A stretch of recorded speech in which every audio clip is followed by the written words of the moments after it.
রাজধানী ঢাকার অন্যতম জনবহুল এলাকা ধানমন্ডিতে প্রকাশ্যে কোপানো হয়েছে এক যুবককে। ভয়ঙ্কর এই মুহূর্তের দৃশ্য ধরা পড়েছে সিসিটিভি ক্যামেরায়, যা এখন ভাইরাল সামাজিক যোগাযোগ মাধ্যমে। এমন পরিস্থিতিতে প্রশ্ন উঠছে দেশের আইন শৃঙ্খলা বাহিনীর কার্যক্রম নিয়ে। ঠিক কী কারণে যুবককে কোপানো হয়েছিল, আর কারাই বা প্রকাশ্যে এই ঘটনা ঘটালো, সে বিষয়ে বিস্তারিত জানাচ্ছেন ইশতিয়াক হোসেন। রাজধানী ঢাকার অভিজাত এলাকা ধানমন্ডির সেন্ট্রাল রোড। রাতের নির্জনতায় অনেকটা জনবহুলি থাকে ভূতের গলি নামে পরিচিত এই সরু পথটি। 18 মে রাত 11:30টার দিকে ওই গলিতেই ঘটেছে ভয়ঙ্কর একটি ঘটনা, যেখানে ছুরিকাঘাতে রক্তাক্ত করা হয় সাইফ হোসেন মুন্না নামের এক যুবককে। পরবর্তীতে আশঙ্কাজনক অবস্থায় তাকে উদ্ধার করে জাতীয় পঙ্গু হাসপাতালে ভর্তি করা হয়, যেখানে তিনি বর্তমানেও চিকিৎসাধীন।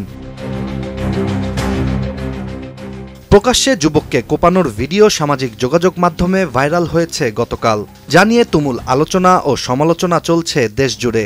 ভিডিওটিতে দেখা যায় রাস্তার ধারে দাঁড়িয়ে আছে আহত সেই যুবক, আর তার পাশেই আরেকজন।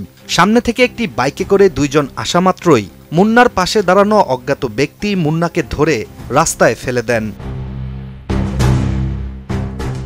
মুন্না পালানোর চেষ্টা করলেও সাথে সাথে বাইকে আসা দুই ব্যক্তি বাইক থেকে নেমে মুন্নাকে আক্রমণ করতে শুরু করে।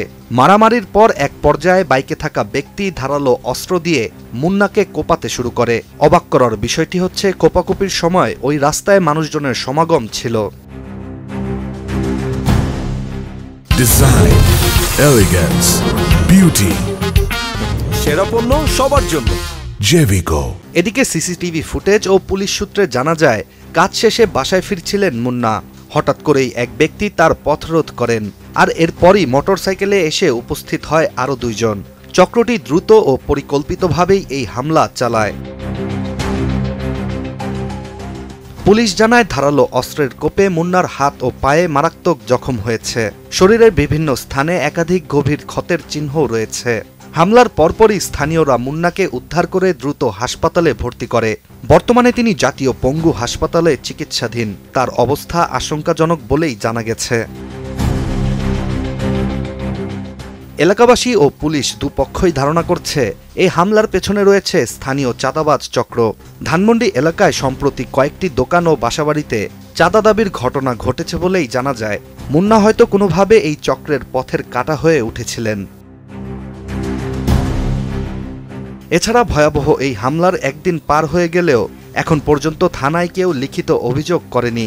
তবে সোশ্যাল মিডিয়ায় হামলার ভিডিও ছড়িয়ে পড়ায় সাধারণ মানুষের মধ্যে ব্যাপক আতঙ্ক ও ক্ষোভ ছড়িয়ে পড়েছে।